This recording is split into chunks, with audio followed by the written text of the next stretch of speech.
దానికి ప్రూఫ్ ఏందిరా అంటే ప్రూఫ్ ఏం లేదు. పాన్ తినుకుంటా కూడా వాగిండు, అది ప్రూఫ్ లెక్క యాక్సెప్ట్ చేసిండ్రు, దాన్ని వక్ఫ్ ల్యాండ్గా డిక్లేర్ చేసిండ్రు. వక్ఫ్ ల్యాండ్గా డిక్లేర్ అయినాక రెవెన్యూ సిస్టంలో వక్ఫ్ అని వస్తే కథం దాన్ని ఏం చేయరాదు. ఇక ధరణి వానికి రాదు, భూభారతి వారికి రాదు. ఇక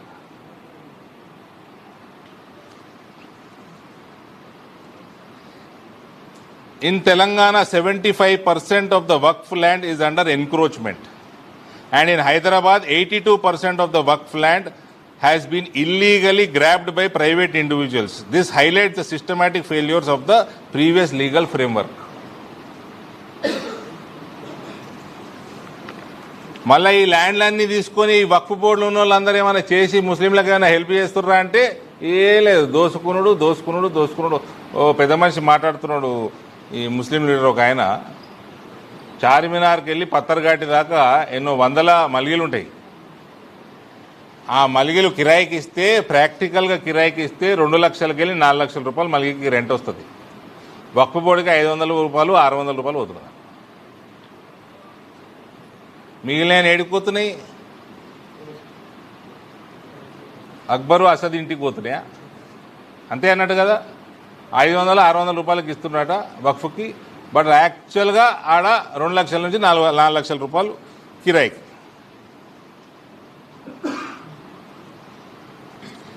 ఇది ఇతర సమాజాలకు ఒక థ్రెట్. ఇది earlier the Waqf Board could lay claim to any property without it being based on documentary evidence, and the aggrieved party could not appeal against order of the board.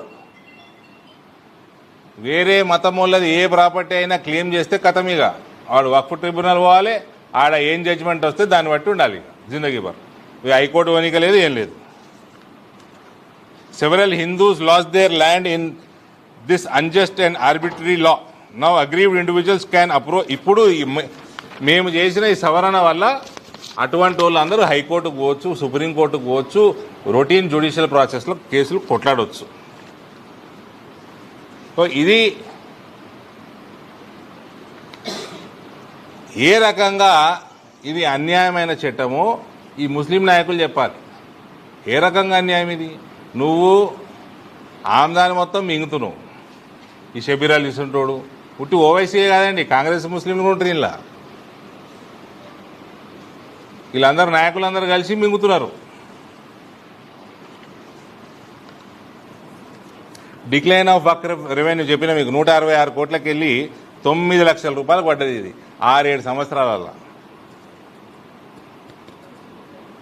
ఇంకోటి, ఈ వక్ఫ్ ట్రిబ్యునల్ అందరూ సున్నీలే ఉంటారు. ఇప్పటివరకు షియాలు ఉండరు, పస్మందాలు ఉండరు, ఆగాఖాన్లు ఉండరు. ఇప్పుడు అన్ని రకాలుగా బ్యాక్వర్డ్ ముస్లిమ్స్ కూడా ఇందులో ఈ మేనేజ్మెంట్లో భాగంగా, లేడీస్ కూడా మేనేజ్మెంట్లో భాగంగా కూడా ఉండే విధంగా ఈ రూపకల్పన జరిగింది అమెండ్మెంట్ యాక్ట్.